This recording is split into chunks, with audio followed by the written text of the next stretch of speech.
IPOB has dared Ohanaeze Ndigbo now and told them, come, stop changing the name of Biafra Day to Igbo Day. The name remains Biafra Day.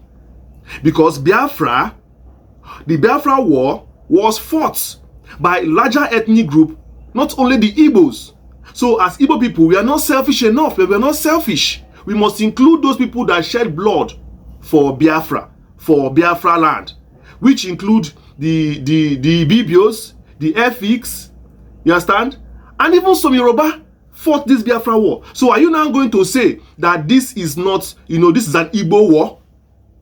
That was IPOB's argument. And they are then Ohanaeze Ndigbo. Come, stop that nonsense. Stop changing the name of Biafra Day to Igbo Day.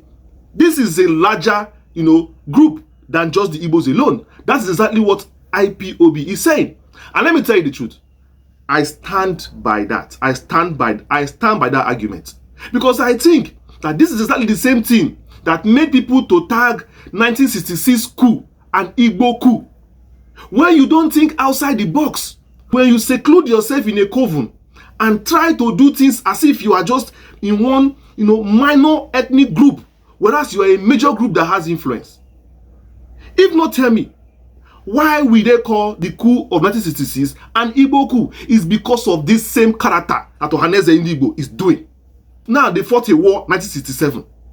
That war was not fought by the Igbos alone. No. Now, Ohanaeze Ndigbo is coming to say that it is an Igbo day, Igbo celebration, only Igbos that shed blood, which is wrong. Very, very wrong. Now, tomorrow now, when they want to finger something that happened in 1967 war, they will now say it is only Igbos that did it. Since Igbos have Igbo Day, you didn't mention any other ethnic group. You suffer it alone. That is just the problem. Use your sense. When you do something with somebody, when time comes to enjoy the benefit, you throw the person away. This is how some people spoil the good name of the Igbos. This is how Ohanaeze Ndigbo and some other groups are spoiling the good name of the Igbos. How will you feel now as an Efik man, Ibibio man now, that your grandfather died during this war? You come out one day and see Ohanaeze Ndigbo has changed Biafra Day to Igbo Day. How will you feel? It's your grandfather from Efik that died in war. Is he an Igbo man? So that is why I say I stand by what IPOB said, that Biafra Day is Biafra Day, not Igbo Day. Meanwhile, Ohanaeze Ndigbo, what effrontery, what right do they have to change the day? What goodwill do they have with the Igbos to change the name to Igbo Day? What goodwill do they have to change the name? You just sit down one day in your house and wake up one day and say, no, we cannot allow IPOB or we cannot allow any other group or Nnamdi Kanu to be telling Igbos what to do. We should be the ones doing it. How? Do they fight for kingship? Is kingship bought? If somebody is a voice, he's a voice.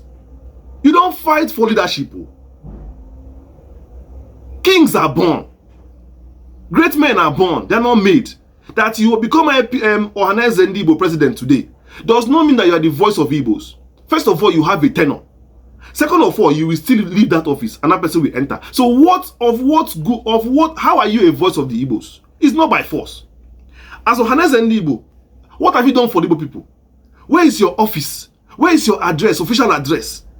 What mode of communication do people use to communicate with Igbos? Do you people have physical address?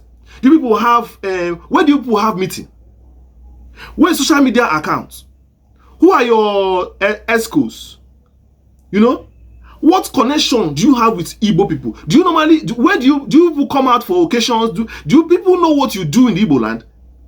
You have many members, you have many chief members, you have many sponsors, but still, you people are not present in the Southeast. The only way we see people is when Punch, Channels TV, Daily Times carry your news. Ohanaeze said this with group picture of you people in stadium wearing red cap chief. I have not seen any credible voice, any strong voice that is standing on the part of the plight of the Igbo people, which is very important. When you see Arewa Forum, when you see Afenifere, when you see these subgroups, Pandef, they are always talking about the plight of their people every day. Going to fights, media battles with the powers that be for their people. They do not play politics with their people's life. Even the Fulani groups. Look at the Mietiala every day fighting for the Fulani, because that is why the group was started in the first place. But when you see Ohanaeze Ndigbo, you will never hear them talk about anything that happened to the Igbo man. I don't know if this Igbophobia of 18 even started with some Igbo people. Because say Igbophobia every day, it looks as if it is even the Igbo that have phobia of themselves. It's even some Igbo people that have this phobia for themselves. Because nobody do you, now you do yourself. You form Ohanaeze Ndigbo by yourself. Nobody forced you to form it. Do the work of Ohanaeze Ndigbo now. You refuse. One thing that people don't know. But people are not blind though. If you are working for them, they know. Ask yourself why Igbo people like Nnamdi Kanu. Why they like Peter Obi. Go and find out. Not by jealousing them one side. Hey, getting angry. We are the ones supposed to be the leaders of the Igbo. We are the ones supposed to be. Do they used to fight for support? Do they fight for such things? If you start doing the work, what stops you from start doing the work? Nobody stop you from start doing the work. You can wake up one day and start it. Start it by calling for the release of Nnamdi Kanu. Start it by fighting for the release of Nnamdi Kanu. If you can dedicate yourselves for that purpose alone, you don't know how far you would have gone. I know how many Yoruba groups fought for the release of Igboho, Sunday Igboho. I know how many Hausa people fought for the release of their own man in captivity. I know even Al-Mustafa under Abacha was imprisoned for many years. I know how many people fought for him before Jonathan released him. How many people in that Ohanaeze Ndigbo are fighting for the release of Nnamdi Kanu? Fighting, not just speaking on paper.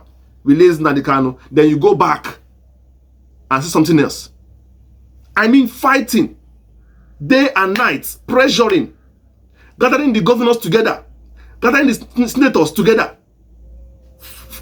making speeches that show that this is where you are heading to, doing things that show that this is where you're heading to, and getting it done. If possible, going to Abuja to sleep.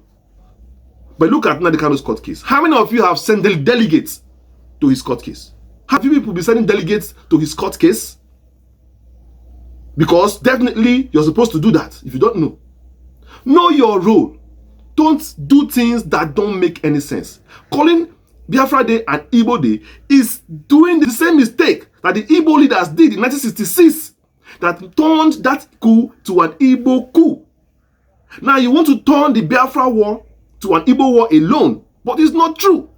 That war was not only fought by the Igbos, but it was fought by the Igbos and with their allies and larger ethnic groups, of which even some Yorubas fought that war and lost their lives for that war. Now you want to call it an Igbo war, to erase the history of the non-Igbos that also bled alongside the Igbos, who are brothers at arms. And remember, anything in this life, do not leave your brother behind. It's such a shame. Such a shame that you'll be fighting for a name that has been called for years. You come one day and want to erase that name. We can always change a name, of course, but it's not done like this. To change a name is not done like that. There must be a general consensus, a roundtable discussion, and a mutual understanding of trust among the people who have been bearing that name for decades. Because to erase a name is to erase a history. And to erase a history is to erase a generation. And this generation is to erase memories. And without memories, we are all nothing. I stand by the word Biafra Day. Any day. I stand by the word Biafra Day in respect to all those devoid of tribe who lost their lives fighting alongside the Igbos in 1967. I have been your host, Chinedu.